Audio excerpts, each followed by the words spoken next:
We're on the lookout for sponsors to join us on our incredible journey with Inspired Change with Gunter. If your organisation cares deeply about meaningful conversations around masculinity, self-development and mental health, we'd love to partner with you. Our podcast has a wonderful, dedicated audience committed to personal growth and positive social change.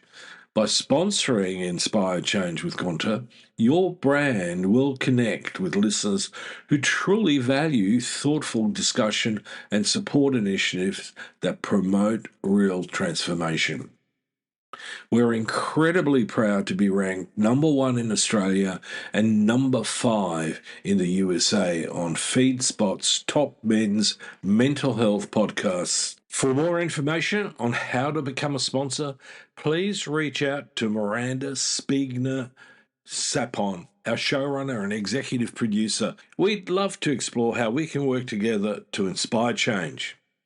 Now, thank you for your continued support, and let's keep inspiring change together. You're listening to Inspire Change, a broadcast that strives to educate, motivate, and empower men to challenge traditions of masculinity.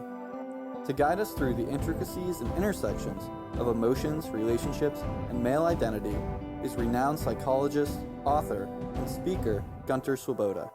This is Inspire Change.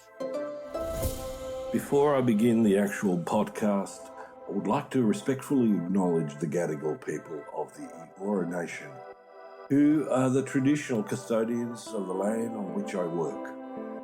I would also like to pay my respects to their elders past and present.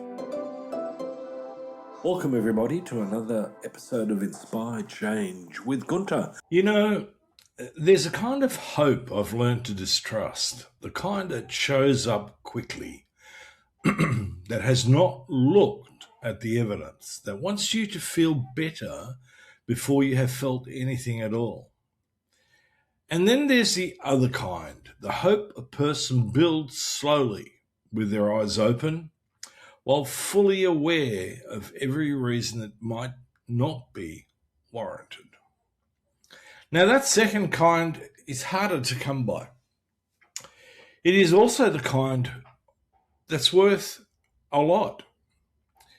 Now, today's song is one of the great recordings of that second kind of hope, and the man who wrote it did not live to see most of what it went on to mean. So welcome back to Songs That Made Us,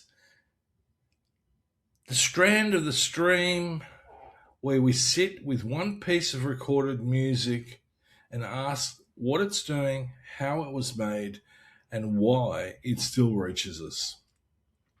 I'm Gunter Swoboda, and I'm here today with Sam Cooke's A Change Is Gonna Come, recorded in early 1964.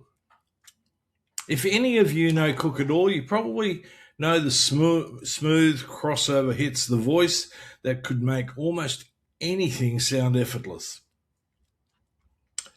This is not that. This is the most ambitious thing he ever wrote.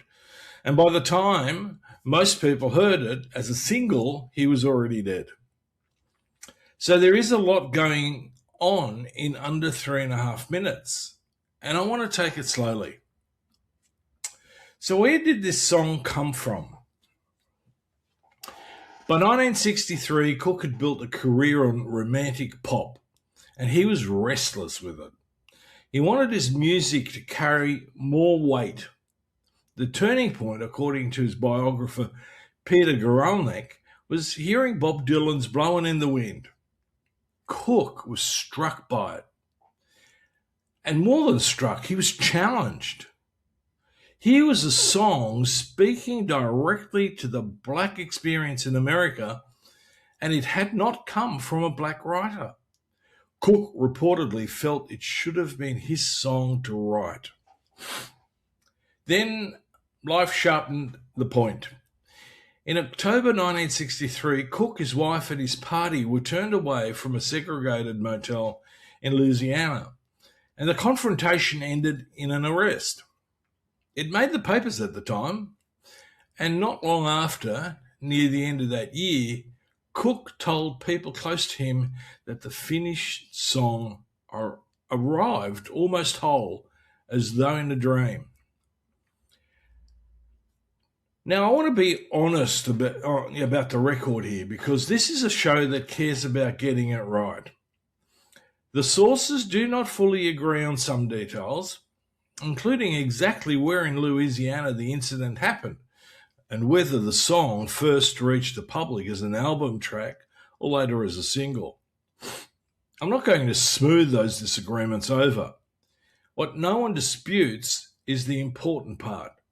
A man who had spent years making beautiful, careful, commercial music decided to write something that told the truth about his own life and the lives of the people around him.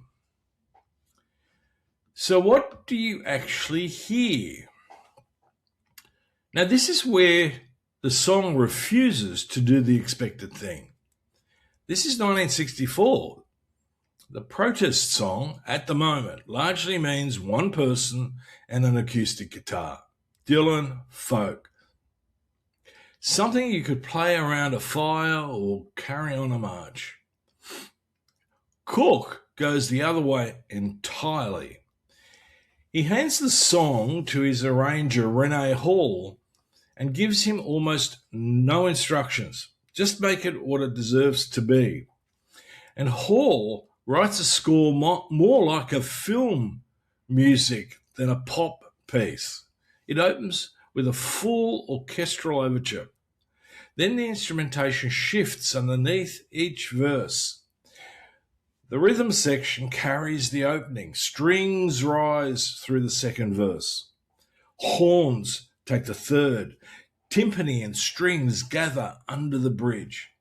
And a French horn threads a lonely line through the whole thing. Now, here's the part I find most moving as a piece of craft. Against all of that scale, all that swelling orchestration, Cooke sings quietly. He holds back. He never once pushes.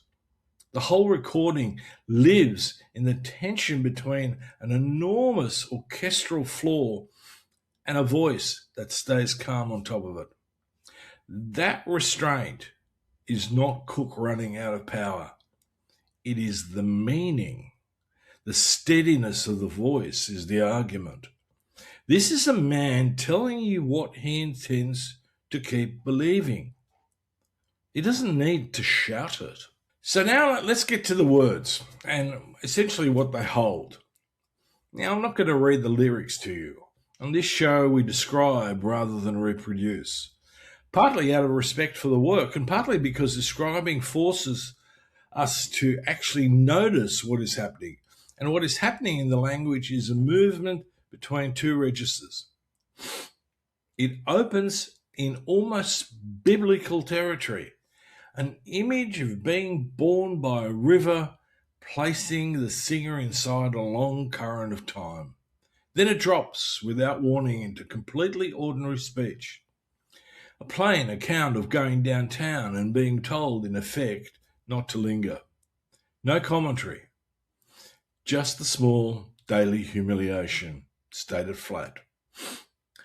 That collision, the eternal and the everyday sitting right next to each other, is a big part of why the song lands. The refrain repeats its patient claim.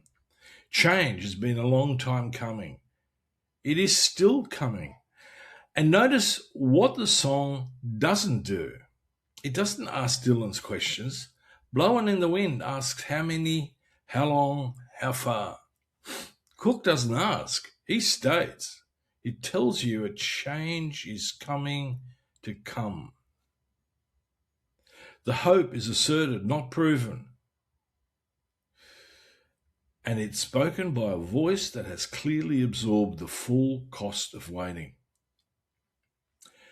There's also one more thing worth knowing. There is a verse where the singer turns to his brother for help, and the brother turns him away. It is the lowest point in the song.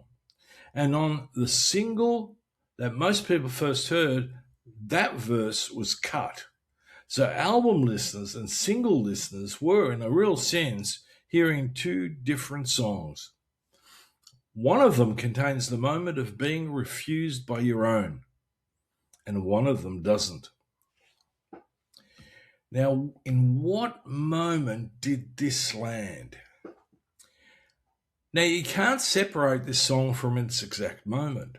As I talk about frequently, we need to keep the context alive. We need to recognize it. So in August 1963, Cooke watched the March on Washington, where Martin Luther King Jr. spoke about travelers who could not find lodging, the precise indignity Cooke himself had just lived through. Guralnick suggests watching that unfold left a deep mark on him. Then the timing basically turns tragic. The single came out on the 22nd of December 1964, 11 days after Cooke was shot and killed in Los Angeles. So a song that was reaching toward the future arrived draped in loss and grief. A song about what is going to come, released by a man who no longer would. That is not what Cooke intended when he wrote it. It was what circumstance did to it. And it is worth pausing on that because it happens to art all the time. The meaning a work carries is never fully in the artist's hands. What the song did next is absolutely remarkable. It was adopted almost immediately as a civil rights anthem.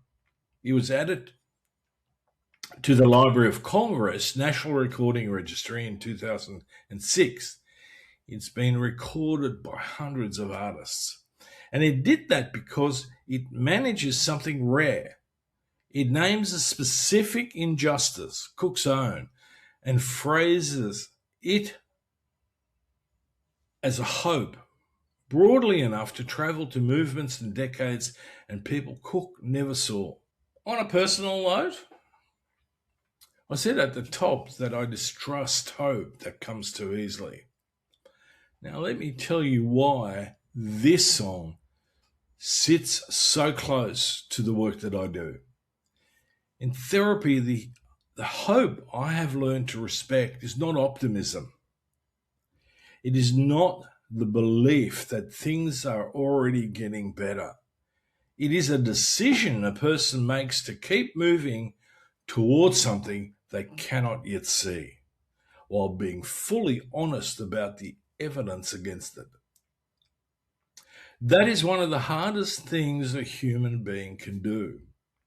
And it is often the thing that actually changes a life. Now, from where I sit, this song holds exactly that. Cooke does not argue that things are improving. He asserts that they will change in a voice worn by the waiting. Weariness and resolve held together without collapsing into despair on one side or false comfort on the other. When I hear the steadiness in that vocal, I hear something I try to help people reach. Not a feeling, it's a stance. So this week, if you sit with a change is going to come, listen for the restraint. Listen for how much the song refuses to do, and ask yourself where in your own life you're being asked to hold that harder kind of hope, the kind with its eyes open. Hopefully all of you will go to the Patreon site where I've put in a piece of reflection on exactly that waiting for you. So in Patreon, take up the reflection and do a deep dive. Now, thanks for listening, and I will see you next time on Songs That Made Us. You know, on this show, we talk a lot about living with purpose, slowing down, paying attention, and being intentional about the choices we make every day. Because when we simplify the noise around us, we can better hear what really matters. Empathy, connection, and showing up as the best version of ourselves. That's why I'm genuinely pleased to welcome our newest sponsor, Distill Union.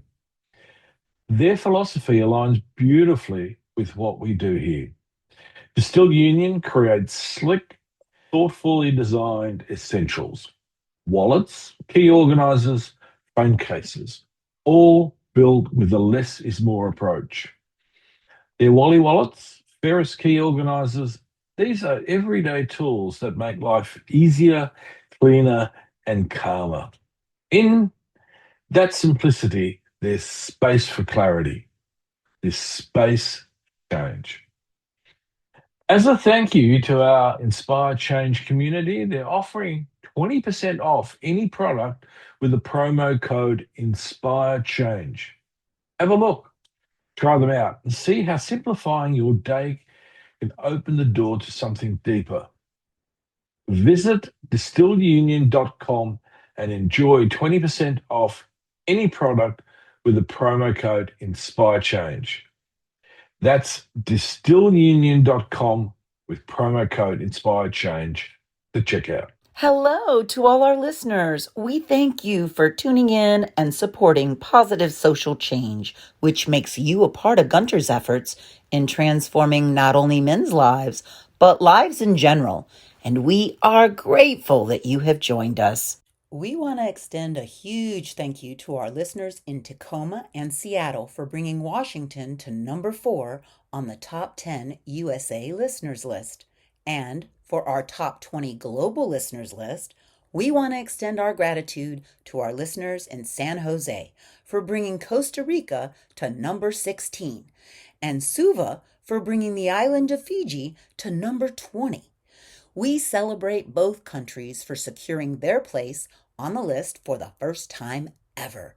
Congratulations! You made it to the top listeners list. I, Devonna Prinzi, the co-executive producer, and our showrunner, Miranda Spigner-Sapone, sincerely thank you and ask that you please take the time to like, follow, subscribe, and share as your efforts make a difference to everyone here at Inspire Change with Gunter. If these stories resonate with you and you would like to engage more with Gunter and the Inspire Change team, please consider joining our Patreon community, where our members find bonus content and early access to video episodes. Membership awaits at patreon.com/Inspire Change. That's patreon.com/INSPIRECHANGE. As always, thank you to each and every one of our listeners. And most importantly, please keep inspiring positive social change. Love to hear from you.